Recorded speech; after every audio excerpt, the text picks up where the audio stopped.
सी proteins proteins को define कैसे करते हैं? Proteins are polymers of amino acids. इनके स्मॉलेस्ट यूनिट को amino acid or you may pronounce it as amino acid. तो बहुत सारे अमीनो एसिड्स मिलकर जो पॉलीमर बनाते हैं उसे पॉलीपेप्टाइड या प्रोटीन कहते हैं। Proteins are the most abundant organic compounds in cell. तो सेल में जो ऑर्गेनिक कंपाउंड्स हैं like carbohydrates, proteins, lipids, nucleic acids और एंजाइम्स, इनका अगर आप कंपैरिजन करें तो इनके आपस में प्रोटीन ज़्यादा एबंडेंट हैं। So they are the most abundant organic compounds. पानी प्रोटीन से ज़्यादा है मगर पानी ऑर्गेनिक नहीं है। और ये सेल के ड्राई वेट का, ड्राई मास का तकरीबन 50% हिस्सा प्रोटीन्स बनाते हैं। लिहाजा ऑर्गेनिक कंपाउंड्स में सबसे ज़्यादा परसेंटेज प्रोटीन की है। सेल का जो ड्राई पार्ट है उसका 50% पार्ट प्रोटीन से बनता है। प्रोटीन वर्ड प्रोटियो से निकल रहा है, प्रोटियोस, which means the very first and primary, the very first or primary. They've got a primary function in maintaining structures and in carrying out reactions. Proteins के types आप पढ़ेंगे तब इनके फंक्शंस आपको क्लियर होंगे। तो प्रोटीन का स्मॉलेस्ट यूनिट अमीनो एसिड है। Let's now define what is amino acid, what it is comprised of. एक अमीनो एसिड को अमीनो एसिड इसलिए कहते हैं कि इसके एक एंड पर अमाइनो ग्रुप है, अगले एंड पर एसिडिक यानी कार्बोक्सिल ग्रुप है। तो अमीनो एसिड। एक साइट पर आर यानी साइड चेन अल्काइल चेन है। इस जगह पर अक्सर अमीनो एसिड्स में कोई ना कोई अल्काइल ग्रुप होगा। अब आर की जगह अगर एच हो तो ये बन जाएगा ग्लाइसिन। आर की जगह अगर एच मौजूद, देखिए इस अमीनो एसिड में ये अमीनो ग्रुप है, ये कार्बोक्सिल ग्रुप है यानी एसिडिक ग्रुप। जो आर की जगह है यहाँ पर एच लगा हुआ है तो ये बन जाएगा ग्लाइसिन। ग्लाइसिन वो अमीनो एसिड है कि जिसमें आर की जगह कोई और अल्काइल ग्रुप नहीं बल्कि एच है। और अगर आर की जगह CH3 हो ये बन जाएगा एलेनिन। एलेनिन जो कार्बोक्सिल ग्रुप जिस कार्बन के साथ बॉन्डेड है, इसका नेक्स्ट कार्बन ये कहलाता है अल्फा कार्बन। इसे हम अल्फा कार्बन कहते हैं। तो कार्बोक्सिल ग्रुप का नेक्स्ट कार्बन अल्फा कार्बन होगा। कार्बन जिसके साथ फंक्शनल ग्रुप लगा है उसका नेक्स्ट कार्बन अल्फा कार्बन कहलाता है। तो अल्फा कार्बन को आप कैसे डिफाइन कर सकते हैं? Alpha carbon, it is carbon next to carbon containing functional group. It is carbon next to carbon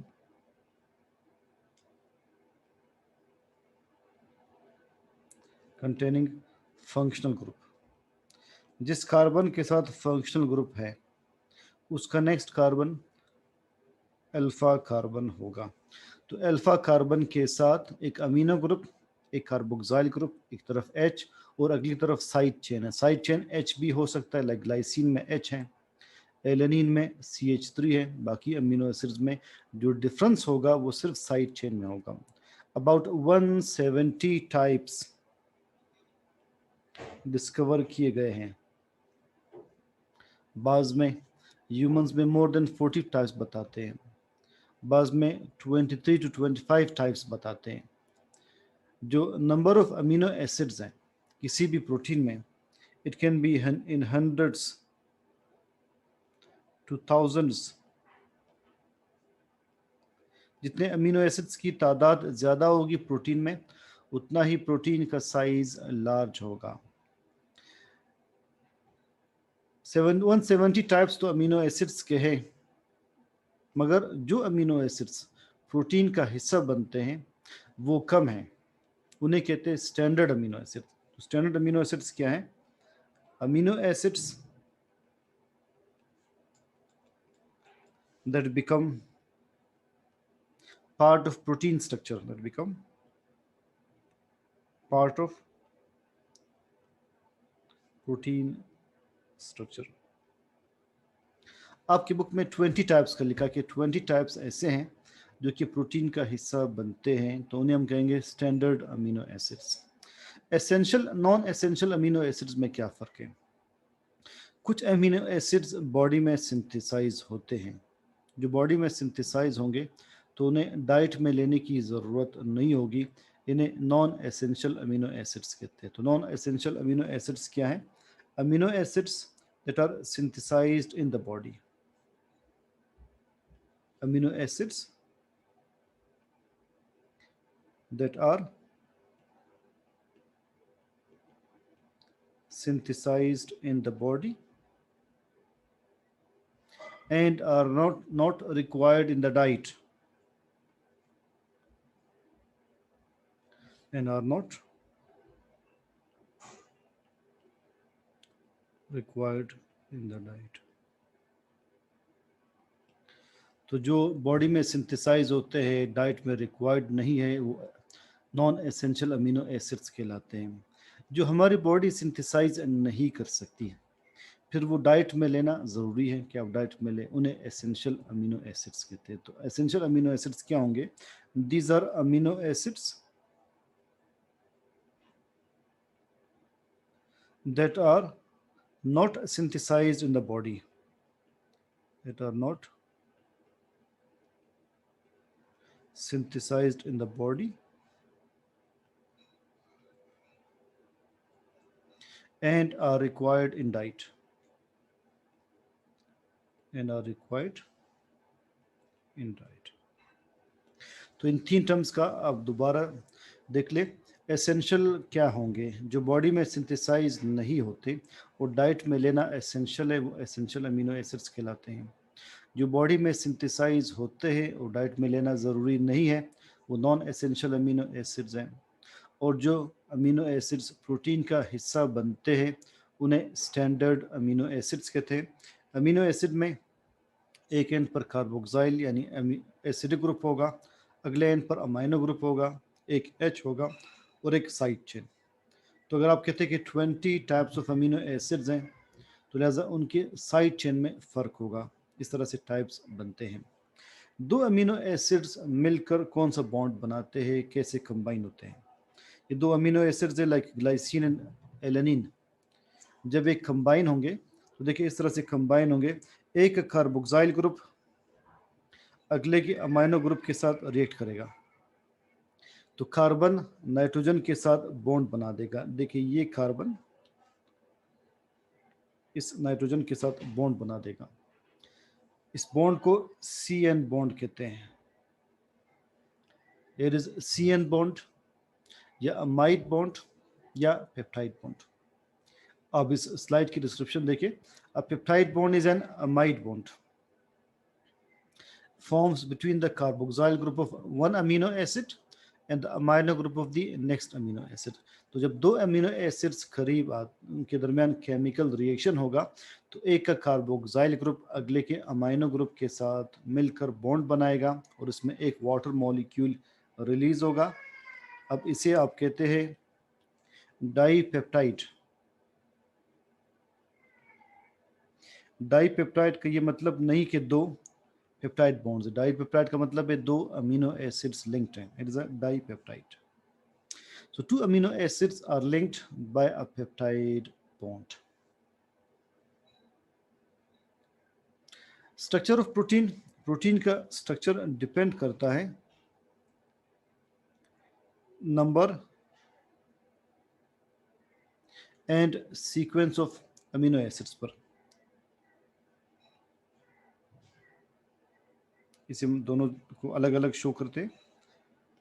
protein का साइज किस पर डिपेंड करता है? प्रोटीन का साइज डिपेंड करता है नंबर ऑफ अमीनो एसिड्स पर। Number of amino acids. जितने अमीनो एसिड्स ज़्यादा होंगे डेफिनेटली प्रोटीन का साइज लार्जर होगा। प्रोटीन का फंक्शन किस पर डिपेंड करता है? ये डिपेंड करता है सीक्वेंस ऑफ अमीनो एसिड्स पर।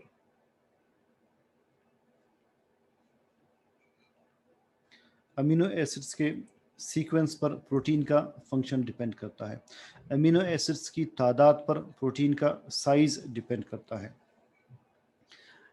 प्रोटीन्स के स्ट्रक्चर के 4 लेवल्स हैं। ये थोड़ा सा आपको एफएससी लेवल पर समझ में नहीं आता, तो अब यहाँ पर देख लिया, आपको बिल्कुल क्लियर हो जाएगा कि प्राइमरी, सेकेंडरी, टर्शरी और क्वाटरनरी स्ट्रक्चर्स क्या हैं।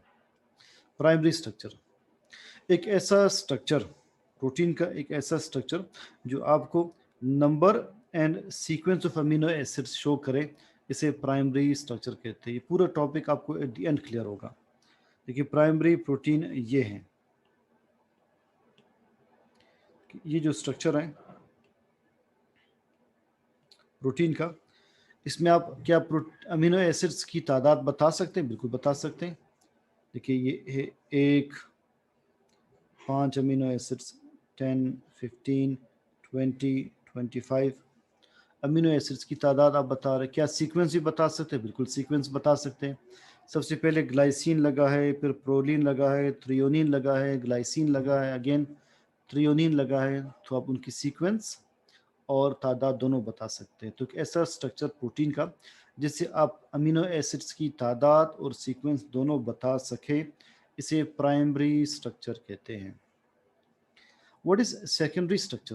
प्रोटीन का एक कॉइल्ड स्ट्रक्चर सेकेंडरी स्ट्रक्चर कहलाता है। अब प्रोटीन दो तरह से कॉइल हो सकता है। एक कॉइलिंग ये है, देखिए ये कॉइलिंग है, इसे कहते हैं अल्फा हेलिक्स। और दूसरी कॉइलिंग ये है कि एक चेन ये हो, एक चेन ये हो, दोनों ऑपोजिट मूव करें, दो चेन्स पैरेलल और ऑपोजिट मूव करें। इस कॉइलिंग को फिर हम कहते हैं beta pleated sheet. Beta pleated sheet. तो alpha helix and beta pleated sheets ये थोड़े से कॉइल्ड स्ट्रक्चर्स है, कर्व्ड स्ट्रक्चर्स है। अगर आप अल्फा हेलिक्स के एक टर्न में देखें, ये है एक टर्न, देखिए यहाँ से लेकर यहाँ तक ये एक टर्न है। इस एक टर्न में 3.6 अमीनो एसिड्स होंगे। 3.6 का मतलब ये है कि 3 अमीनो एसिड्स कंप्लीट है, इसमें एक हाफ पोर्शन नियरली आ रहा है। आप देख ले अमीनो एसिड्स कैसे इसमें मौजूद है। मैं अलग अलग थोड़ा सा मेंशन करने की कोशिश करता हूँ। देखिए ये एक अमीनो एसिड होगा, ये दूसरा अमीनो एसिड, फिर अगला अमीनो एसिड,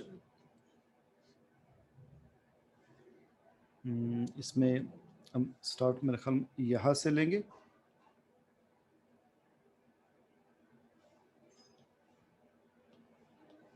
ताकि पार्ट कंप्लीट आ जाए। ये एक अमीनो एसिड यहाँ से काउंट कर लें।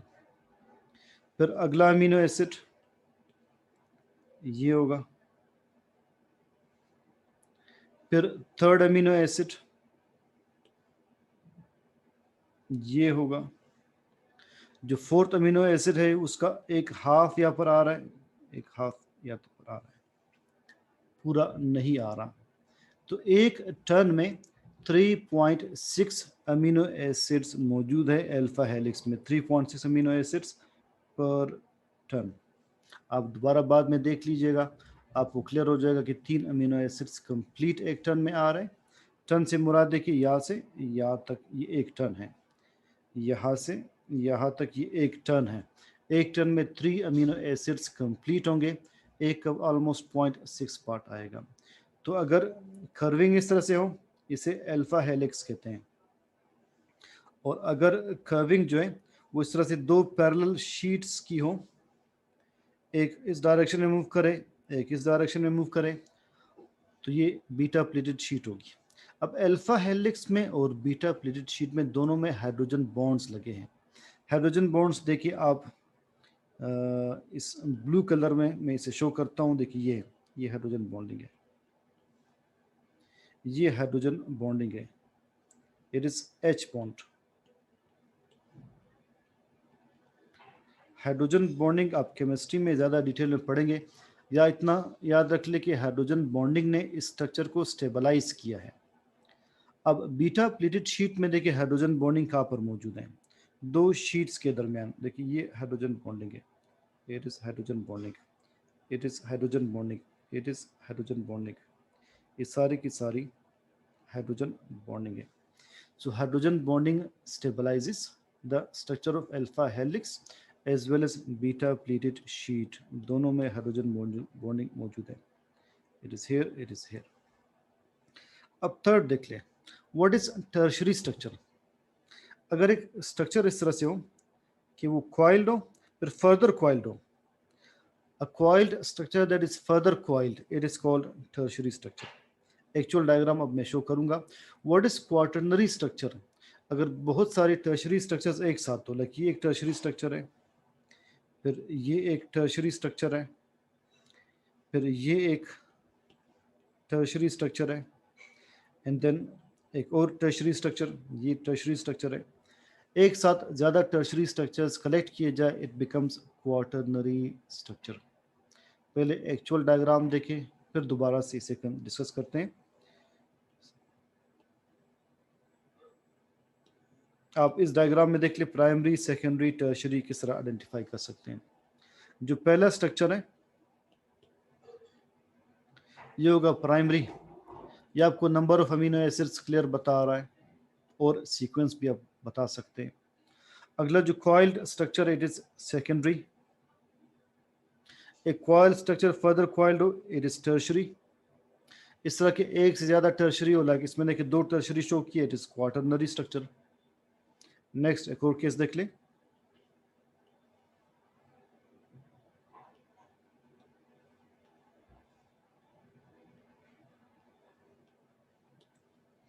देखिए first is primary structure, it shows number and sequence, second is secondary structure, third ये एक टर्शरी स्ट्रक्चर है, फोर्थ एक से ज़्यादा टर्शरी स्ट्रक्चर्स क्वाटरनरी स्ट्रक्चर। अब आप इनको from quaternary back to primary में आपको सारा सीक्वेंस बताता हूँ। अब की बात आप ज़रा तवज्जो से सुनिएगा। आप क्वाटरनरी स्ट्रक्चर को देख लें, क्वाटरनरी स्ट्रक्चर, इस क्वाटरनरी स्ट्रक्चर में ये एक क्या होगा, ये एक होगा टर्शरी, एक ये है टर्शरी। इस टर्शरी स्ट्रक्चर में, इस टर्शरी स्ट्रक्चर में ये स्ट्रक्चर आइडेंटिफाई कर लें, ये क्या है, ये है सेकेंडरी, ये बन जाएगा सेकेंडरी। इस सेकेंडरी स्ट्रक्चर को एंड टू एंड स्ट्रेट कर लें, ये क्या बन जाएगा, प्राइमरी। तो ये असल में लेवल्स ऑफ फोल्डिंग शो कर रहे हैं, लेवल्स ऑफ ऑर्गेनाइजेशन शो कर रहे हैं। एक प्राइमरी थोड़ा कॉइल कर ले, सेकेंडरी बन जाएगा, सेकेंडरी फर्दर कॉइल कर ले, टर्शरी बन जाएगा। एक से ज़्यादा टर्शरी एक साथ हो, क्वाटरनरी स्ट्रक्चर्स। क्लियर है? अभी आप देखिए दोबारा से, ये क्वाटरनरी स्ट्रक्चर है, इस क्वाटरनरी का सिर्फ ये पार्ट आप अलग कर लें, ये बन जाएगा टर्शरी। इस टर्शरी के अंदर सेकेंडरी स्ट्रक्चर होगा, इस सेकेंडरी से प्राइमरी आप बना सकते हैं। सो लिहाजा दोबारा देखें ये 4 लेवल्स किस तरह से हैं। What is primary structure, a structure of protein that shows a number and sequence of amino acids, it is primary structure. What is secondary structure, a coiled structure of protein is secondary structure which can be alpha helix या beta pleated sheet। alpha helix में एक chain है, beta pleated sheet में दो chains है जो कि आपस में हाइड्रोजन बॉन्ड ने लिंक किया है। अल्फा हेलिक्स के एक टर्न में 3.6 अमीनो एसिड्स होते हैं।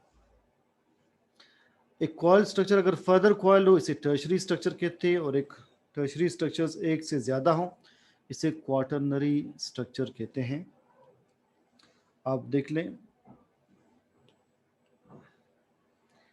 इस क्वाटरनरी स्ट्रक्चर में एक अलग कर ले, ये बन जाएगा टर्शरी स्ट्रक्चर। इस टर्शरी स्ट्रक्चर का अगर आप सिर्फ ये पार्ट कंसिडर कर लें, ये बन जाएगा सेकेंडरी, सेकेंडरी को स्ट्रेट कर ले, ये बन जाएगा प्राइमरी। तो primary becomes secondary, secondary becomes tertiary, tertiary becomes quaternary, इस तरह आप बता सकते हैं। इसमें आप देख ले, ऊपर प्राइमरी है, फिर secondary, then tertiary, on the rightmost is quaternary at the bottom. This again has primary at the top, followed by secondary, then tertiary and then quaternary. इसमें ज़्यादा क्लियर है, प्राइमरी, सेकेंडरी, टर्शरी, क्वाटरनरी। कल हम protein के remaining part में पढ़ेंगे कि haemoglobin किस तरह से बनता है, हीमोग्लोबिन में अगर अमीनो एसिड्स का सीक्वेंस चेंज हो तो क्या प्रॉब्लम होगी, इंसुलिन किस तरह से अमीनो एसिड से बना है, एक प्रोटीन है। प्रोटीन्स के स्ट्रक्चर के लिहाज, सॉरी फंक्शन के लिहाज से 3 टाइप्स क्या हैं, और ओवरऑल प्रोटीन के फंक्शंस क्या हो सकते हैं। जो रिमेनिंग पार्ट प्रोटीन का है वो कल के लेक्चर में इंक्लूडेड होगा, तो ये सारा का सारा पार्ट कल हो सकता है दोबारा से उसमें रिवाइज हो जाए।